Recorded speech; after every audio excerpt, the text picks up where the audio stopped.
2024 లేదా 25లో డిగ్రీ లేదా బీటెక్ చదివారా? సాఫ్ట్‌వేర్ జాబ్ కోసం ఎదురు చూస్తున్నారా? అయితే కోడ్‌జ్ఞాన్ 100 డేస్ కోర్సులో చేరండి. జాబ్ సాధించండి. చాలామంది జావాని ఫుల్ స్టాక్ దాంతోపాటు పైథాన్ ఫుల్ స్టాక్ నేర్చుకుంటూ ఉంటారు. పైథానే తీసుకుంటే ఫర్ ఎగ్జాంపుల్ దీని ఒక 3-4 మంత్స్ క్లియర్‌గా నేర్చుకొని పర్ఫెక్ట్ అయిపోయిన తర్వాత వాళ్ళ రెజ్యూమ్‌లో ఏదైతే అప్లై చేస్తూ ఉంటుంటారో పలానా స్కిల్ మాకొచ్చు అని ఆ రెజ్యూమ్‌ని ఎలా ప్రిపేర్ చేయాలి అంటారు? ఒక కోర్స్‌ని బేస్ చేసుకొని నా స్కిల్ ఇదని ఎలా వాళ్ళకి ప్రెజెంట్ చేయాలి అంటారు? సో ఫ్రెషర్స్ ఎక్కువగా చేసే మిస్టేక్ ఒకటి చెప్తానండి. ఇప్పుడు పైథాన్ నేర్చుకోనివ్వండి, జావా నేర్చుకోనివ్వండి, సింపుల్గా స్కిల్స్ దగ్గర వచ్చేసి పైథాన్ మెన్షన్ చేసి పక్కన మళ్ళీ దాంట్లో ఉన్న మెయిన్ కాన్సెప్ట్స్ అన్ని మెన్షన్ చేస్తారనమాట. ఊప్స్, డేటా టైప్స్ ఇట్లాగా అనమాట. సో అలా ఎప్పుడు మెన్షన్ చేయకూడదు. సో అలా మెన్షన్ చేసే బదులు మీరు నేను పైథాన్ యూజ్ చేసి ఒక ఆటోమేషన్ రాయగలిగాను ప్రాజెక్ట్కి అన్న పాయింట్స్ మెన్షన్ చేయొచ్చు.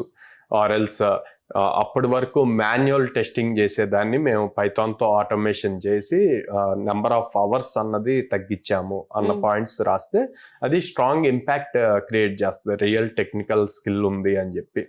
ఆర్ పైథాన్లో మనకి చాలా వర్షన్స్ ఉంటాయండి.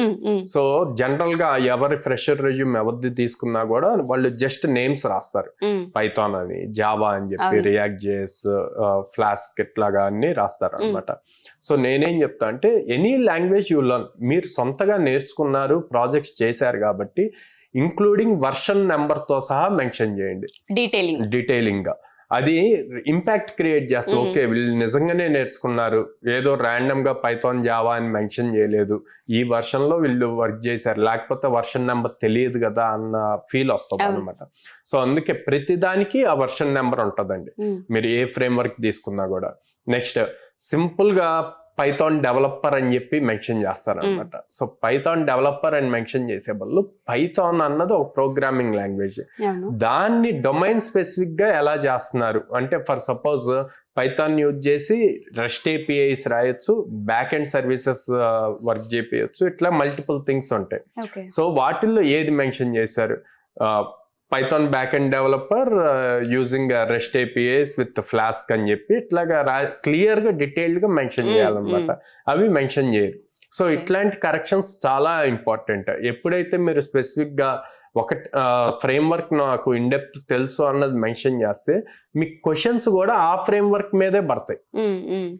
ర్యాండమ్గా పైథాన్ అని, ఫ్లాస్క్ అని చెప్పి, రెస్ట్ ఏపీఐ ఇట్లా మెన్షన్ చేశారనుకోండి, అప్పుడు వీళ్ళకి అన్నీ తెలుసు అని చెప్పి అన్నిటి మీద క్వశ్చన్స్ అడుగుతారు.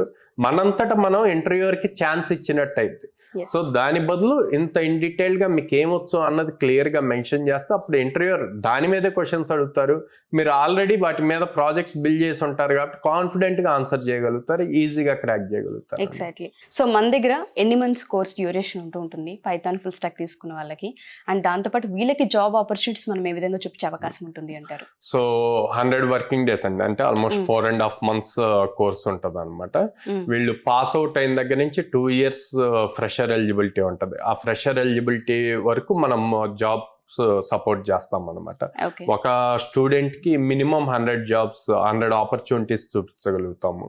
సో వీళ్ళు ఆల్రెడీ మన దగ్గరే అప్ స్కిల్ అయ్యి ఉంటారు, ఇండస్ట్రీ రిలేటెడ్ నాలెడ్జ్ నేర్చుకొని ఉంటారు, అండ్ ఇట్ సాఫ్ట్ స్కిల్స్ నేర్చుకుంటారు. సో ఆపర్చునిటీస్ కూడా ఇస్తున్నాం కాబట్టి ఈజీగా క్రాక్ చేయగలుగుతారు. సో మిమ్మల్ని అప్రోచ్ అవ్వాలంటే ఈ విధంగా స్క్రీన్ మీద కనిపిస్తున్న నెంబర్స్ కాల్ చేయొచ్చు అండి, ఆర్ డైరెక్ట్ గా మా బ్రాంచెస్ కి విజిట్ చేయొచ్చు. విజయవాడలో మొగల్రాజపురంలో ఉంది, హైదరాబాద్ JNT మెట్రో స్టేషన్ దగ్గర ఉంది, అండ్ అమీర్పేటలో చెన్నై షాపింగ్ మాల్ ఆపోజిట్ లో ఉంటుంది.